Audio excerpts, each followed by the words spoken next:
नमस्कार दोस्तों, मेरे YouTube चैनल किस्से कहानी की दुनिया में आप सभी का स्वागत है। आज हम सुनेंगे सिंहासन बत्तीसी की 27वीं कहानी मलयवती पुतली की कथा। तो आइए सुनते हैं। राजा भोज के मन में कैसे भी करके महाराज विक्रमादित्य के सिंहासन पर बैठने की लालसा थी, लेकिन हर बार उनको सिंहासन में चिपकी हुई पुतली रोक लेती थी और उन्हें कहानी के माध्यम से महाराज विक्रमादित्य के गुणों के बारे में बताती थी, जो राजा भोज में नहीं थे, जिस कारण राजा भोज सिंहासन पर नहीं बैठ पा रहे थे। ऐसा करते करते 26 पुतलियों के द्वारा राजा भोज को रोका जा चुका था। राजा भोज इस बार बिल्कुल मन बना चुके थे कि कुछ भी हो, वे सिंहासन पर बैठकर ही रहेंगे। जैसे ही वे सिंहासन की ओर बढ़े, हर बार की तरह ही इस बार भी उन्हें पुतली ने रोक लिया। इस बार उन्हें मलयवती नामक पुतली ने रोका और हर बार के जैसे ही उसने राजा भोज से विक्रमादित्य के गुणों के बारे में कहानी के माध्यम से बताना शुरू किया।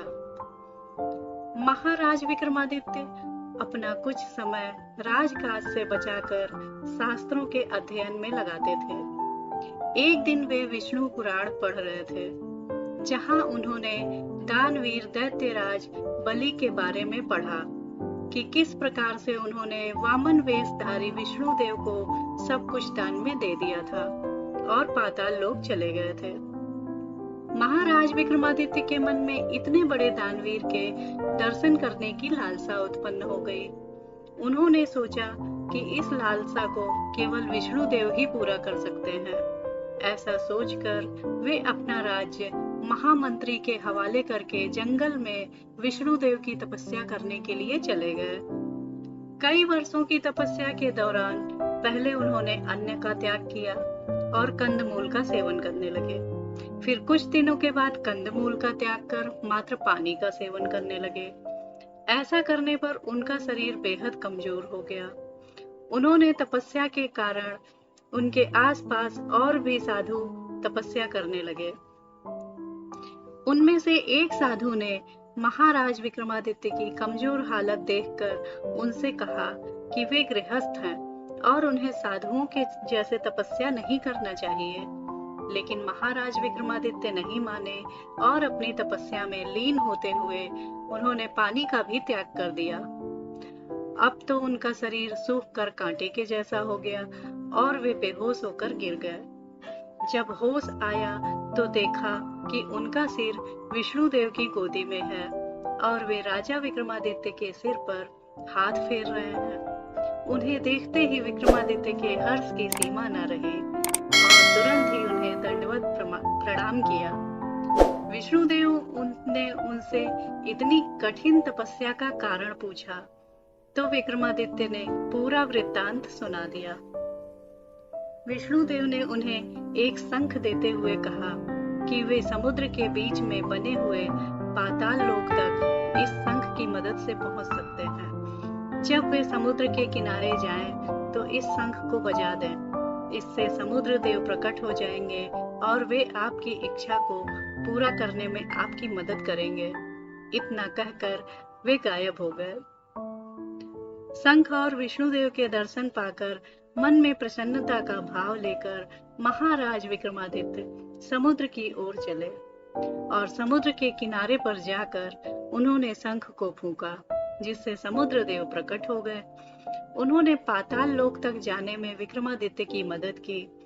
पाताल लोक में जब विक्रमादित्य राजा बलि के महल के बाहर पहुंचे तो उन्हें द्वारपालों ने रोक लिया और वहां जाने का प्रायोजन पूछा। तब विक्रमादित्य ने कहा उन्हें राजा बलि से भेंट करनी है। राजा बलि के पास जब यह संदेश गया तो उन्होंने कहा कि वे अभी नहीं मिल सकते हैं। द्वारपाल ने बलि का संदेश विक्रमादित्य के पास पहुंचा दिया। संदेश सुनकर विक्रमादित्य ने कहा, मुझे राजा बलि से भेंट करनी है, नहीं तो मैं अपने प्राण त्याग दूंगा। इतना कहकर उन्होंने तलवार निकालकर अपनी गर्दन धड़ से अलग कर दी।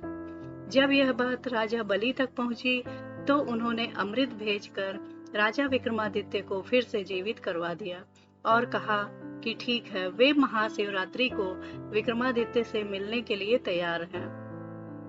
महाराज विक्रमादित्य ने सोचा, शायद बलि बात को टालने की कोशिश कर रहे हैं। उन्होंने फिर से यही बात कही कि मुझे दर्शन करवा दो, नहीं तो मैं अपने प्राण त्याग दूंगा। इतना कहकर एक बार फिर राजा ने अपनी गर्दन धड़ से अलग कर दी। इस बार फिर से अमृत छिड़क कर विक्रमादित्य को जीवित कर दिया गया और राजा बलि के पास ले जाया गया।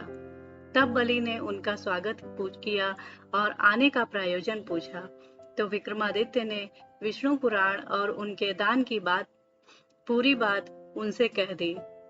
विक्रमादित्य की बात सुनकर बलि बहुत प्रसन्न हुए और उनकी खूब खातिर की। जब विक्रमादित्य वहां से आने लगे तो दैत्यराज बलि ने उन्हें हर इच्छा को पूरा करने वाला एक मूंगा दिया और उसके बारे में बताया। मूंगा लेकर महाराज विक्रमादित्य समुद्र पार कर अपने राज्य की ओर प्रस्थान कर गए। रास्ते में उन्हें एक स्त्री मिली जिसके बाल बिखरे हुए थे और अपनी गोदी में अपने पति का सिर लिए बैठी रो रही थी। उसका पति मर गया था। महिला की हालत देखकर विक्रमादित्य ने मूंगा से उसके पति को जिंदा करने का अनुरोध किया और पलक झपकते ही वह जिंदा हो गया। महाराज विक्रमादित्य ने वह मूंगा उस महिला को दे दिया और उसका रहस्य भी बता दिया। इसके बाद वे वापस अपने राज्य चले गए। कहानी को खत्म करके पुतली ने राजा भोज से पूछा कि हे राजन, क्या आपके अंदर भी इतनी सामर्थ्य है कि अपने इच्छा को पूरा करने के लिए अपना सब कुछ छोड़कर प्रभु की भक्ति में लग जाओ? राजा भोज कुछ न कह सके और 27वीं पुतली भी वहां से उड़कर चली गई। इसके बाद राजा भोज फिर से अपने महल की ओर चले गए। इस कहानी से हमें यह सीख मिलती है कि हमें अपने मन में लिया हुआ दृढ़ संकल्प किसी भी परिस्थिति में पूरा करना चाहिए, भले ही कितनी विपत्ति का सामना करना पड़े।